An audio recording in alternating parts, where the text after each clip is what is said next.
We are here after to get the briefing really from the locals. I have been receiving briefings because nung umalis ako sa Cebu Friday, Sec Vince and Sec Rex napunta na rito. Nagdiretso, they were here Saturday. So natatanggap ko yung kanilang report. Pero siguro ang dapat natin gawin ngayon ay pakinggan ng lokal.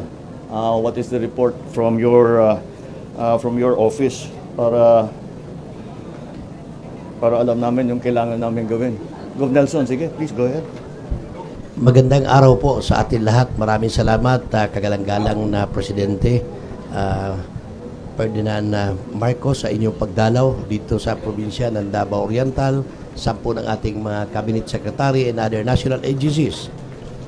Summary of effect as of October 13, 2025, Municipality of Boston, number of affected families 4,662. Ang partially damaged po is 31 houses. Ang internal displaced person, number of families is 1,667. Sa Municipality of Katiil, number of families affected 18,087. Totally damaged 5 houses, partially damaged 1,082. Internally displaced person 11,597. Injured 23. Municipality of Baganga, number of families affected is 11,195. Does everyone have a copy of this listing? Oh, okay na ito siguro. Nelson, we'll just look at the totals para yung eto meron na. Para yung DSWD, you can... Yung total na siguro? Yes. Oo. Okay. Province-wide, please. The number of affected families in the whole Davao Oriental is 166,384. The totally damaged houses is 503. The partially damaged houses is 8,055. The internally displaced person, number of families is 90,297. Individuals is 65,716. Death is 3. Injured is 323. Yun po yung total houses and injured and death na mga tao dito sa probinsya ng Davao Oriental. Alright. Wala pa dito yung mga public buildings. Gaya ng ospital, yung mga eskwela. Wala pa po. Hindi kasama yung... Hindi pa kompleto yung assessment, ano, Vince? They haven't completed kung pwedeng gamitin o hindi.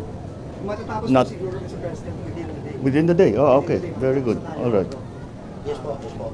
Na at least malaman natin kung alin sa mga buildings ang hindi na magamit, yung mga iba na pwede pang i-repair, and then we'll have to budget it. We'll have to, because we're coming to the end of the year, everybody's starting to feel the pinch. Anyway,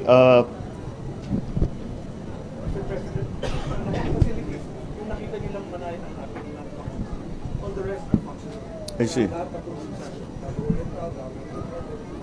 So, our health facilities intact except the one you visited. Yun lang ang kailangan nating, yun ang non-functional. Pero nagawa ng solusyon ni Yusek Murillo, meron kaming non-functional na super health center sa Manay. 5 minutes away, yun muna magiging functional na parang... Where is the super health center? It's 5 minutes away from the hospital, the one we visited. Okay. So nandun na yung mga pasyente. So yun, ganun na mangyayari, sir. Yun muna ang gagawin nating hospital ng Manay until ma-build yung damaged hospital. Pero you were saying, somebody was telling me, hindi nawala yung kuryente. Yung kuryente naman po namin dito, so far sa ngayon, okay naman po. Walang outage, walang ano? Wala naman po. Pero nung immediately right after po nung lindol, matagal-tagal po na nawala yung kuryente namin. In fact, isa sa major problem namin dito sa Davao Oriental is maliban sa shortage po kami ng supply ng kuryente, fluctuating po yung kuryente namin, lagi po kami brown out dito. That's another problem that we will have to solve. Pero kung ano yung supply ninyo, naibalik naman. Naibalik na po. Naibalik naman. Alright, so let's, I presume, Rex, I presume that these numbers are pretty much, because these shouldn't increase anymore. Sir, because all the people who have been evacuated have been counted. You know? Yes, sir. Yeah. Sir, working with the local government, we've already released 36,000 family food packs. Yeah. Yan ho yung standard operating procedure natin. Ang tansya ho namin, may mga kumukuha pa, will probably round off close to 50,000. So we have enough in the region. Before the earthquake struck, we had like 100,000. And Within the region. In the region. And then kumukuha rin ho tayo sa Cebu. sa Caraga. Caraga. Malapit rin ho sila. So meron rin tayong 200,000 doon. Okay. So mas malapit ho kasi yung iba sa Caraga eh. So doon na rin ho kami kumukuha. But we have more than enough food supplies, sir. And then the partially and totally damaged, sabi ko na lang ho sa mga governor and mayors, kokolate na lang namin so that we can prepare the cash assistance na ho, sir. But these are not the damage to the houses, partially and total, are not, this number is not yet complete. Sir, hindi pa ho eh. Hindi pa, Nag-usap hindi kami pa. nila As of governor. now, hindi pa ho. Ongoing pa rin yung assessment po. Ongoing pa yung assessment. Kasi ibang lindol, kung minsan nasa loob, hindi mo nakikita yung damage nasa loob. Sir, like sa Cebu, Kailangan maging maingat. sa Cebu ngayon lang nila ibibigay yung totally and partially na total nila. Talagang inisa-isa ho, tapos validate. So it's been a week and a half na since that earthquake. Yeah. Ngayon lang ho Well, talaga I pumasok. hope na because it's not so densely populated as it is in Cebu, Bogo, and then surrounding towns. I hope that doesn't that should not be too much. But in any case, we already know Yes, sir. what is the numbers that we need to supply To for feed, relief goods. Yes, sir. And then I saw the kitchen. Yes. All of these. Nakaset up na ho siya. Nakaset up na. All right. Yung mga ito halimbawa 503 ang totally damaged homes. Yan talaga hindi pwedeng balikan pa ng mga nakatira doon.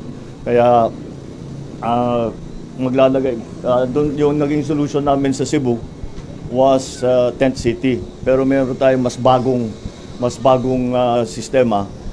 Pakita mo yung Ito po yung picture, no? drawing. Modular box houses. Ganyan na. Para kasi pumasok ako doon sa tent, ang init-init eh. Tsaka kaya nasa labas silang lahat. So we will put 150 units. Ito. 150 units po ang Where is ready. the location? 50 here and 50 for each LGUs na nag-request na po. 150 total. All right. So kailan mag-start? We'll start on Friday to install. Then hopefully by Monday, people can start coming in these Okay. modular houses. Mabilis lang. Pero sa ngayon, dito pagtsagaan na muna natin itong tent. Pero a few days lang naman. Basta we'll be here always for providing naman sa lahat ng pangangailangan. What are you doing here? For example, again, I always worry about toilet facility. I worry about disease. Yeah. What do you do here? Where do people go to the bathroom dito? Sir, for wash facilities, usually sa camp management, DSWD, but we also watch the toilet facilities, usually portalet, pero kinukulang na raw sila. So, Kulang na common yan. Ang problema sa camp, Yeah. they're all common use. Siguro, isa lang ang nakuha sa tagum pa. Oo. Tapos ang problema natin, Upos lahat ng portalet. nagpadala na rin kami ng truck of yung sa water, kasi yung supply ng water ang parang naging problem. But diba? again, the portalet lang talaga ang pwedeng gamitin for now. But siguro pag na itayo na yan, ano bang tawag natin dyan? Modular shelter. Modular shelter. Okay, modular shelter units. Okay, the modular pag natayo na yan, may kasama yan na toilet facilities, water supply, electrical supply, common kitchen, yung para talaga kumpleto naman ang sa pangangailangan ng nandoon. So we will wait for the collating of the information para dito sa buildings, especially public and private buildings also, because we will still have to have a look at that. In any case, okay. So can we hear now from the Admin Cabreros of the OCD on his report, so we can get a full report.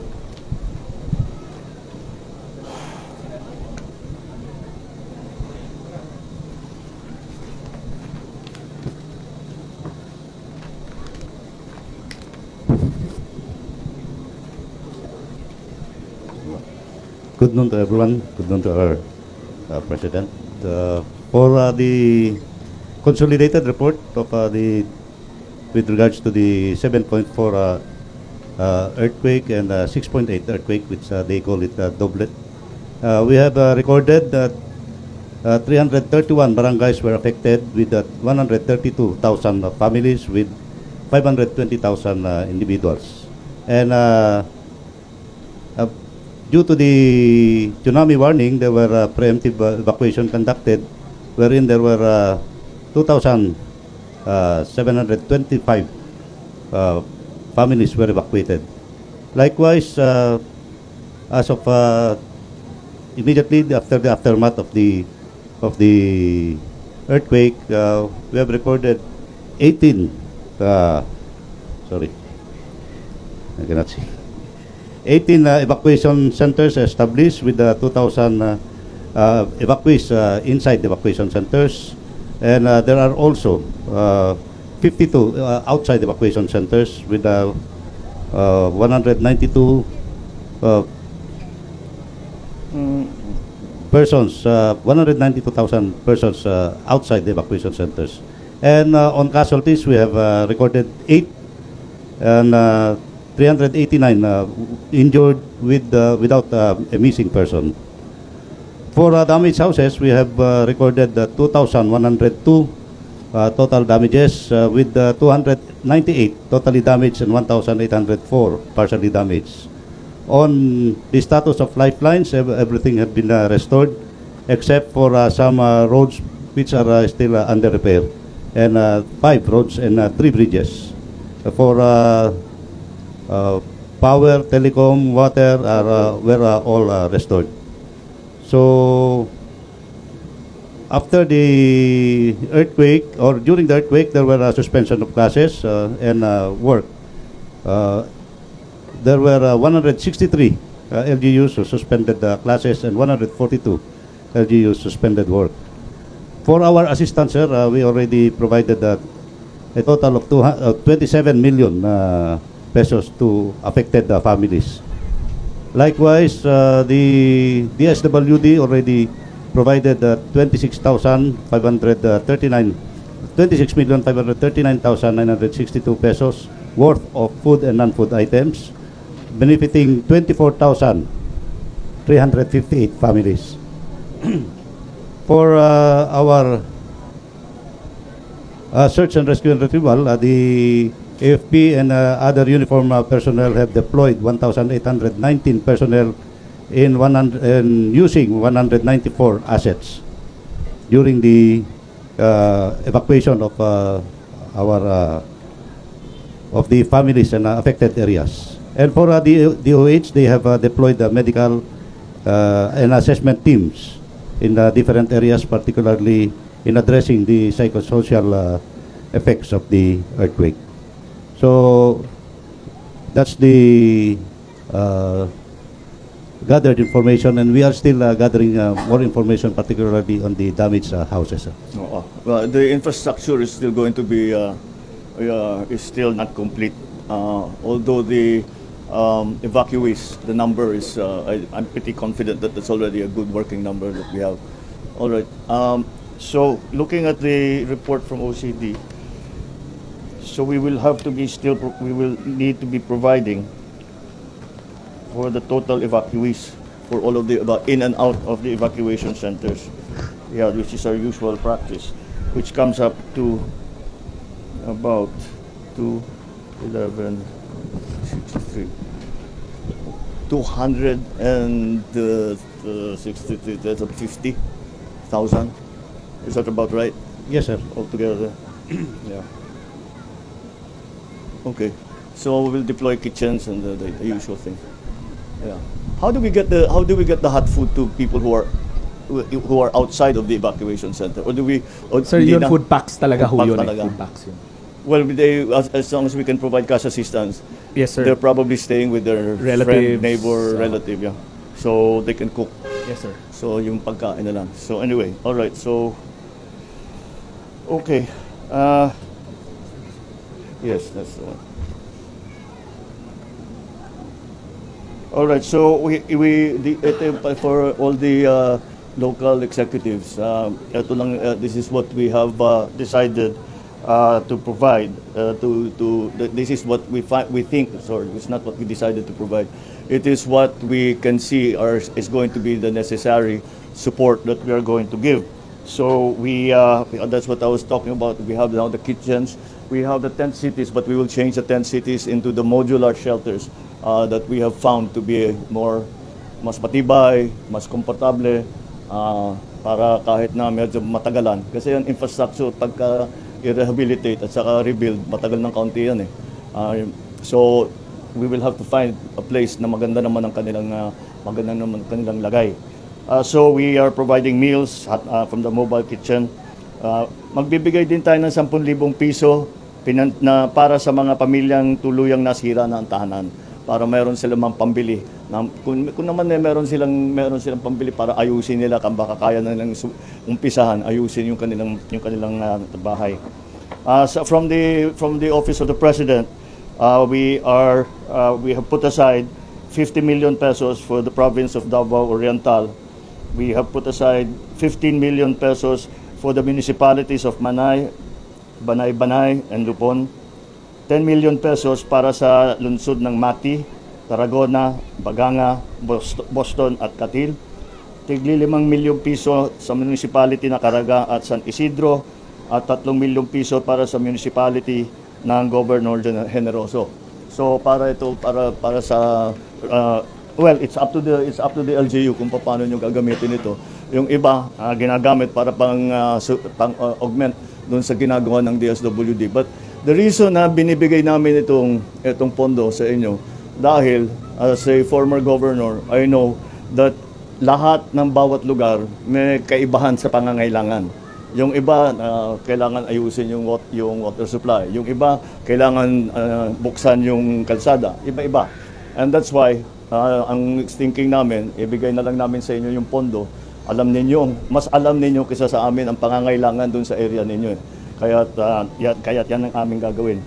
At sa mga ibang apektadong LGU, meron naman tayong 20 million pesos para sa probinsya ng Agusan del Sur, 15 million para sa Davao de Oro, Davao del Norte, Davao Occidental, Davao City, Agusan del Norte, Surigao del Norte, Surigao del Sur at Dinagat Islands. At may tulong pa rin kami para sa mga ibang apektado ng LGU. And again, the Office of the President will give 150,000 for each family that has lost completely yung nasira ang kanilang tirahan. And I have nag-instruct na ako sa DBM na maglabas ng LGSF, yung ating LGSF para sa mga probinsya na naapektuhan ng lindol. Kasabay pa nito ay magtatayo ang DSUD ng housing, yung ipinakita natin na modular shelter. Yun ang ipapalit natin dito sa Tent City. And this is going to be under may program ang DSUD talaga para dito, Integrated Disaster Shelter Assistance Program, yung IDSAP na tinatawag nila.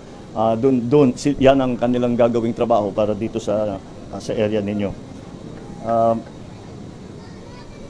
Yung napuntahan namin doon sa hospital, well, tinitignan pa natin. Yung high school, medyo may plano na tayo sa Manay High School. May plano na tayo para kung ano yung yung nakita natin building, yung sarap, wala na, hindi na talaga pwede. So, maglagay tayo ng isa pa sa likod.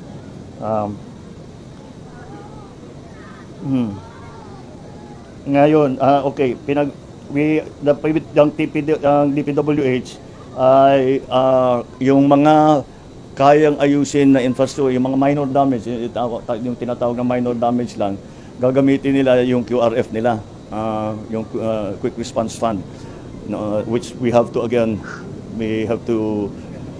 replenish. But anyway, that's what, yun ang mga ating gagawin.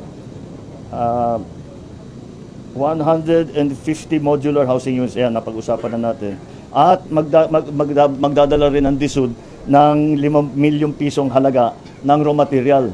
Para hindi na ito yung trapal, yung talagang dos-por-dos na mga martilyo, mga pako, para maumpisahan na. Tapos magagamit yung tulong ng DSWD, yung kanilang hawak na cash, para meron kung ano yung kanilang pangangailangan. Kasi ang ano namin dyan, pagka na-displace ang tao, iba-ibang, tama, nakakatiyak tayo na may pagkain man sila, may tubig sila. So, may shelter sila. Pero bawat pamilya have the different needs. Kung may sanggol, siyempre, yung kailangan yung gatas, yung, kung ano yung mga diaper, kung may matanda, yung maintenance ng gamot. Yeah, that brings me again to the supply, medicine supply. We don't have a problem. We could... Actually supply them with lots of medicines. Ang ating regional director na dito, si Director Gamolo. So we've actually supplied the necessary essential medicines and supplies. Nakita ko yung listahan and report sa akin. At yung truck ng mga gamot na distribute dito sa mga evacuation center. May medical doctors din tayo dyan sa mga At saka yung mga teams natin, dito sa mga evac centers, di ba? Yes. I suppose if you're going to have 50 units in 3 different places, pwede nang more or less semi-permanent na yung medical team doon. Maiiwan na sila doon hanggang Yes, punta pa, small clinic there. Usually one clinic per group of families. Yeah. Ganun po ang setup. Okay.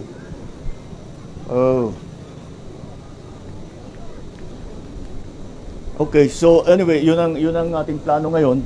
Ngayon, yan ang plano ng national government. Kaya magsabi sa amin, ano pa ang hindi ko nabanggit na palagay ninyo kailangan dito?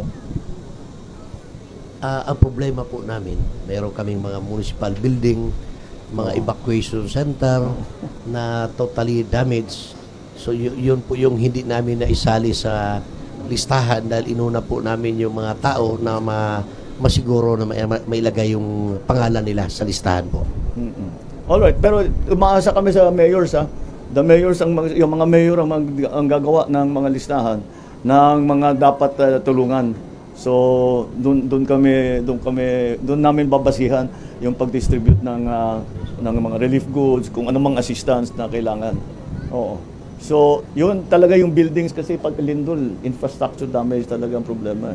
Hinahanap ko nga dito yung agri, walang agri damage. So mabuti na lang, at least that's a blessing. Yung school pati, no?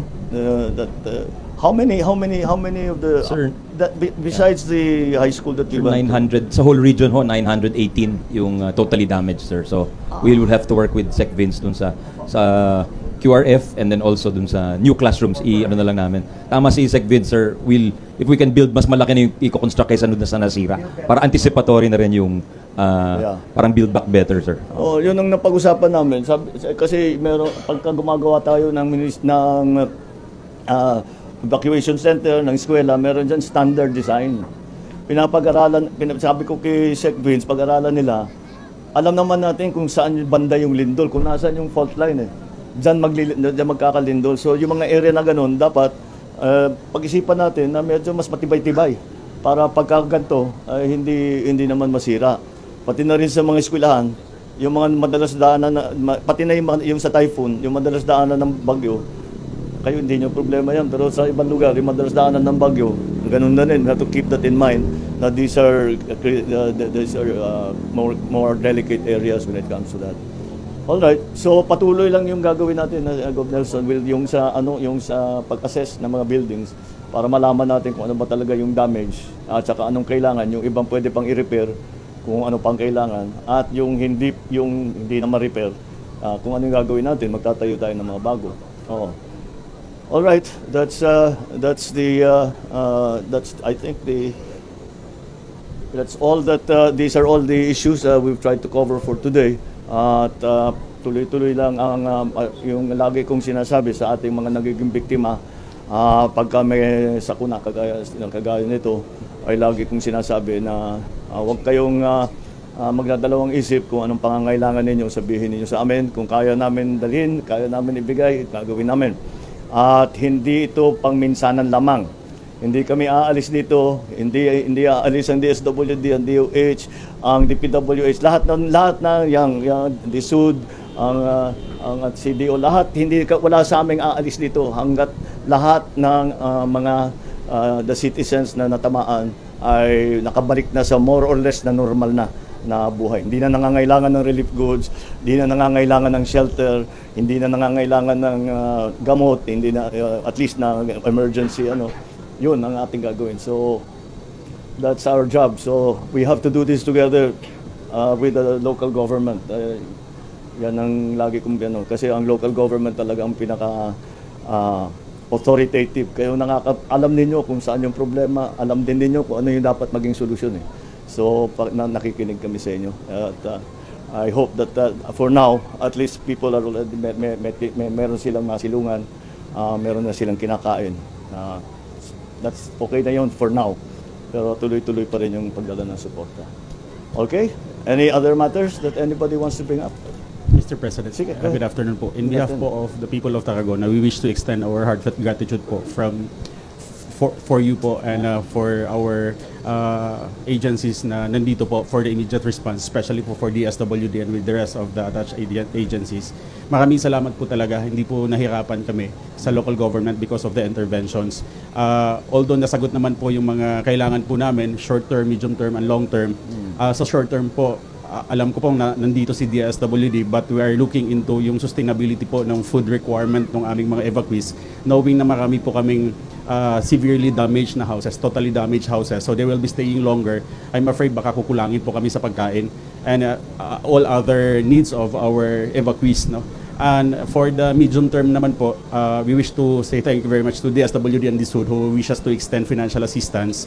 And for the long term, we're also expecting, Mr. President, livelihood program for our constituents, knowing that Tarragona has 34.47% poverty incidence, the second highest in Davao Oriental, and most of our victims are all farmers. So we're leaning towards giving livelihood opportunities for our farmers. And lastly, Mr. President, all our essential facilities, infrastructure facilities are already affected, especially the one we visited, the evacuation center, which we temporarily use also as a classroom for our tertiary school. Temporary po kasi namin ginagamit ito. I'm afraid na baka po nag-resume itong klase po, wala pong matuluyan yung aming mga estudyante. Ito nga pong local college namin kasi wala na po itong aming evacuation center, the regional evacuation center and the municipal provincial evacuation center po. While we will be submitting, Mr. President, other yun yung naapektuhan, mga roads that connects our farms to our markets, yun po ang isa sa challenge namin ngayon. Alam ko pong nandyan kayo, but we're afraid na baka po kukulangin din po kami sa local government unit. We will be writing a formal letter. Ano mapuputol yung food supply ninyo? Saan kayo kumukuha ng pagkain ngayon? What I'm referring, Mr. President, is itong mga pagkain na itong community kitchen na ginagawa namin ngayon. Kasi ang nangyayari, nandito si DSWD, nandito si Philippine Red Cross, and then during dinner, meron din po kami community kitchen sa local government. Yun nga po, sana ang i-request ko na baka po ma-sustain hanggang meron po tayong evacuees po sa ating tent city. Yes, sir. Well, We can assure the mayor that. Yun talaga yun ang sinasabi ko sa inyo. Yes, Hindi sir. kami alis dito hanggang Yes, sir. Thank you very much for that. Hindi naman sabi namin bumalik sa dati, pero more or less normal na yung buhay ng mga naging biktima. Oo. Pero saan kayo kumukuha ng pagkain? Sa ngayon, sir, wala kaming palengke kasi nga naka-code red ang mga facilities so namin. we'll have to bring it in. No, yan ang gawin na ng local government. Yan, gamitin nyo yung pera na ibibigay namin. Yes, sir. Yun ang gamitin ninyo, maghanap na kayo ng supplier. Opo, Bago pa maubos yung nasa atin. Di Yes, ba? Magplano na tayo ahead. Huwag na nating antayin na maubusan. Maisipin natin kailan kaya muna kung ilang buwan pa to. Kailan tayo mauubusan? Paano natin pakakainin ng ating mga ano? Thank you very much for that, sir. Naikwento ko na din po kay Secretary Angara yung kakulangan po ng aming classrooms. Yeah. While our high school and elementary schools are greatly affected also, our tertiary school, definitely wala na pong matutuluyan kasi nga po yung evacuation center na temporary shelter din ng tertiary school na damage na din po. Yun ang So problema we will be sa- writing a letter. sa Lindol, eh. Yeah. That's a big number, 900 and what? Schoolrooms destroyed? Well, 900 in the region, but 300 sa Davao Oriental, Mr. President. Only in Davao Oriental? Oh, only in Davao Oriental. So, of course, we'll double check also with Sex Vince's teams Sure. dun sa structural integrity ng mga schools. But we assure Mayor na dito lang ko yung team namin. And Sige po. Priority For ho. the meantime, Mr. President, we're looking into establishing a tent, parang tent na rin for a temporary classroom po ng aming mga estudyante. Meron kami, Mr. President, it takes 15 days yung temporary learning space, similar to what Sec Kaping Dahil nga sa is doing. Bagyo at sa Lindol, nasanay na tayo, meron na tayong tinatawag na temporary learning space. Kung hindi na pwede o hindi pa pwede yung kanilang eskwelahan, doon na muna sila. Pero may ano yung parang similar to what yung modular shelter na ipinakita. Thank you very much po, Okay, Mr. sige. President. Thank you, Mayor. Okay. Maraming salamat. Thank Thank you, Go. Sige, Salamat, Go. Good luck sa inyo. Gangster, you know, we do do that better than anybody. I bet you got it twisted, you don't know who to trust. So many player hating niggas trying to sound like us. Say they ready for the front, but I don't think they know it. Straight to the depths of hell is where them cowards going. Well, all you still down, nigga, holler when you see me. And let these devils be sorry for the day they finally free me. I got a caravan of niggas every time we ride, hitting motherfuckers up when we pass by. Until I die, live the life of a boss player. Cause even when I'm high, fuck with